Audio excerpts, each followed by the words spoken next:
নমস্কার বন্ধুরা, আমি এখন আছি বনগ্রাম আশ্রমে। এই বনগ্রাম আশ্রমে আমি কিভাবে এলাম আর আপনারা কিভাবে আসবেন আপনাদের সব বলবো। এখানে এসে আপনারা কি কি দেখবেন আপনাদের একটু ঘুরে ঘুরে দেখাবো। আপনারা ভিডিওটি শুরু থেকে শেষ পর্যন্ত দেখতে থাকুন। বনগ্রাম খুব সুন্দর একটি জায়গা। বনগ্রাম আসতে হলে আপনাকে প্রথমে হাওড়া বর্ধমান মেল লাইনের মেমারি রেল স্টেশনে আসতে হবে। বর্ধমান থেকে মেমারি আসতে সময় লাগবে 30 মিনিট আর ট্রেনে ভাড়া লাগবে মাত্র 10 টাকা। হাওড়া থেকে যদি আসেন তাহলে সময় লাগবে 2 ঘন্টা আর ট্রেনে ভাড়া লাগবে মাত্র 20 টাকা। হাওড়া বর্ধমান যেদিক থেকেই আসুন না কেন আপনাদের ওভারব্রিজ হয়ে পুরনো যে টিকিট কাউন্টার আছে সেদিকে যেতে হবে, অথবা যেদিকে গ্রহরাজের মন্দির আছে সেই দিকে আপনাদের যেতে হবে। আর সেখান থেকে মাত্র 2 থেকে 3 মিনিট হাঁটা পথে আপনারা মেমারি বাস স্ট্যান্ডে পৌঁছে যাবেন। স্পষ্ট করে একটু বলে দিই, 4 নম্বর প্ল্যাটফর্মের রেল লাইন ক্রস করার পর গ্রহরাজের মন্দির পার করে সোজা আপনারা রাস্তায় গিয়ে উঠবেন। রাস্তায় উঠে বাঁ দিকে কিছুটা হেঁটে যাবেন, হেঁটে গেলেই বাস স্ট্যান্ডের ঢোকার প্রথম গলি আপনারা পেয়ে যাবেন।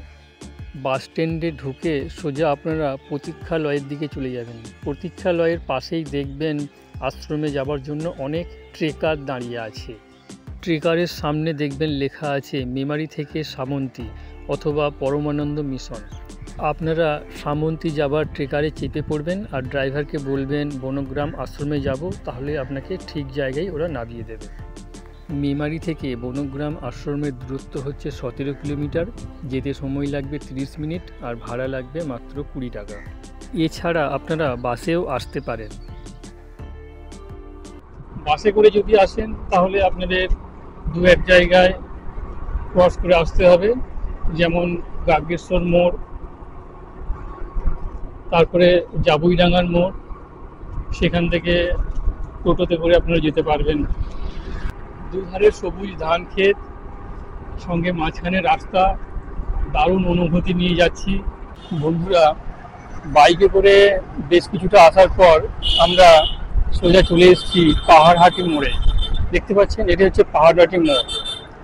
এই যে এই জায়গাটি, এখান থেকে আমরা বাঁ দিকে বেঁকে যাব। বাঁ দিকে, ডান দিকে চলে যাব সাতগেছিয়া, সাতগেছিয়া হয়ে কানলা, আর বাঁ দিকে গেলে আমরা সোজা চলে যাব শক্তিগড় বর্ধমানের দিকে। তো কিছুটা যাই, জাবুইডাঙ্গা মোড়ের কাছে গিয়ে আপনাদের সঙ্গে আবার কথা বলছি। বন্ধুরা, বাসে করে যদি আপনারা আসেন, তাহলে জাবুইডাঙ্গার মোড়ে আপনারা নামবেন।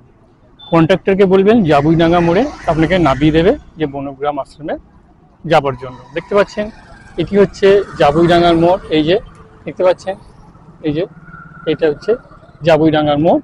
জাবুইডাঙ্গা মোড় থেকে এই ডান দিকে বেঁকে যাব। ডান দিকে এখানে টোটো পেয়ে যাবেন।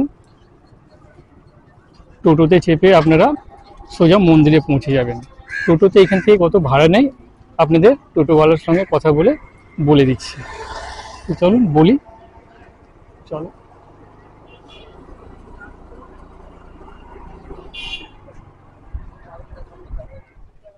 আচ্ছা দাদা, এইখান থেকে বনগ্রাম আশ্রমে কত ভাড়া নেন? এক একজন? আর যদি কেউ একা যায়? 30 টাকা। আচ্ছা, ঠিক আছে।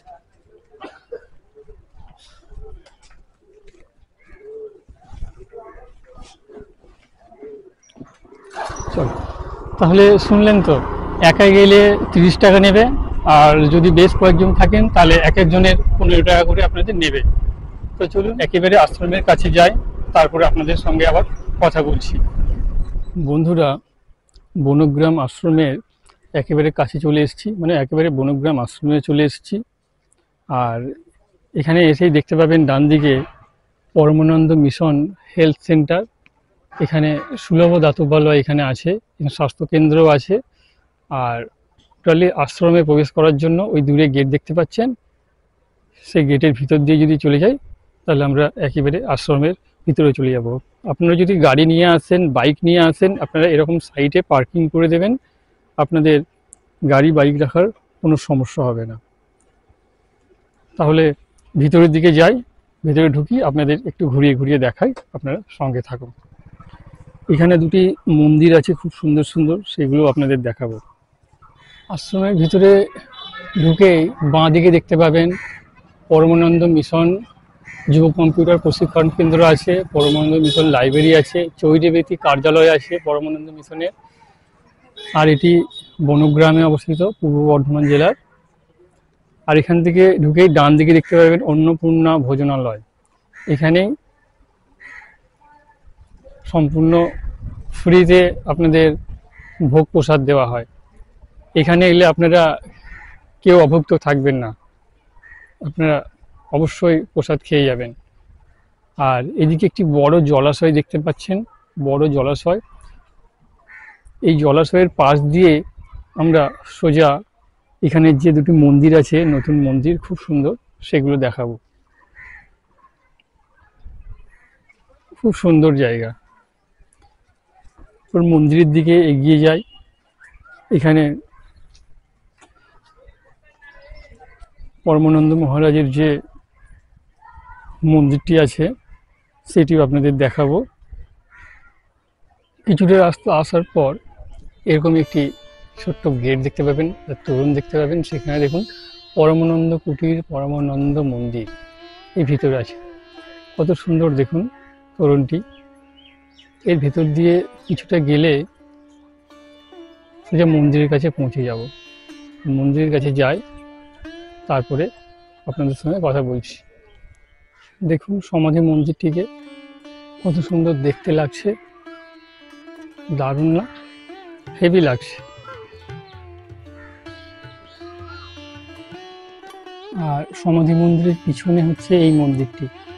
দেখুন এই মন্দিরটিকে কত সুন্দর লাগে দেখতে, দেখতে পাচ্ছেন।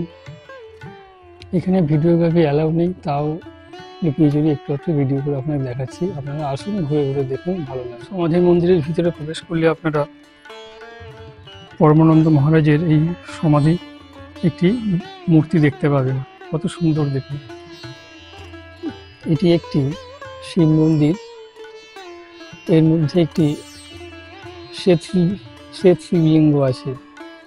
এই শ্বেত শিবলিঙ্গটি আপনাদের একটু দেখায়, কত সুন্দর মন্দিরটি দেখুন। এই মন্দিরটির সামনে একটি স্নান বাঁধানো পুকুরের ঘাট আছে।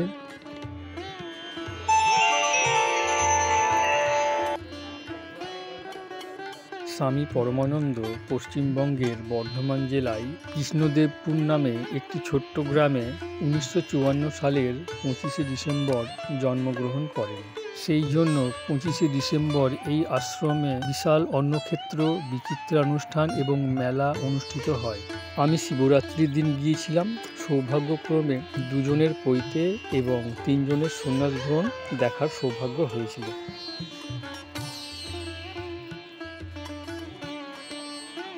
এটি হচ্ছে পরমানন্দ মহারাজের সাধন ক্ষেত্র। এখানে বসেই তিনি সাধনা করতেন। আর এখান থেকেই দূরে তাকালে আপনারা এখানের যে অনাথ আশ্রম সেটি দেখতে পাবেন, সঙ্গে বৃদ্ধাশ্রম সেটিও আপনারা দেখতে পাবেন। এটি হচ্ছে অন্নপূর্ণা ভোজনালয়। এখানে বসিয়ে পেট ভরে ভোগ প্রসাদ খাওয়ানো হয়। ভোগ প্রসাদের জন্য কোনো মূল্য লাগে না। দুপুর 1:30 থেকে 2টো পর্যন্ত যদি এখানে আপনারা আসতে পারেন, তাহলে এখানে ফ্রিতে ভোগ প্রসাদ খেতে পারবেন। বয়স্কদের জন্য চেয়ার টেবিলের ব্যবস্থা আছে।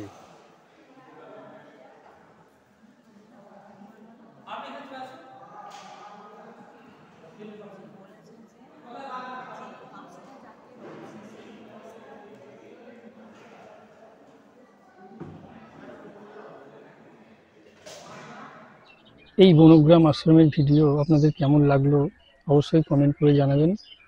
ভিডিওটি যদি ভালো লেগে থাকে তাহলে সাবস্ক্রাইব করবেন, লাইক করবেন, শেয়ার করবেন। ভিডিওটি দেখার জন্য আপনাদের অসংখ্য ধন্যবাদ জানাই।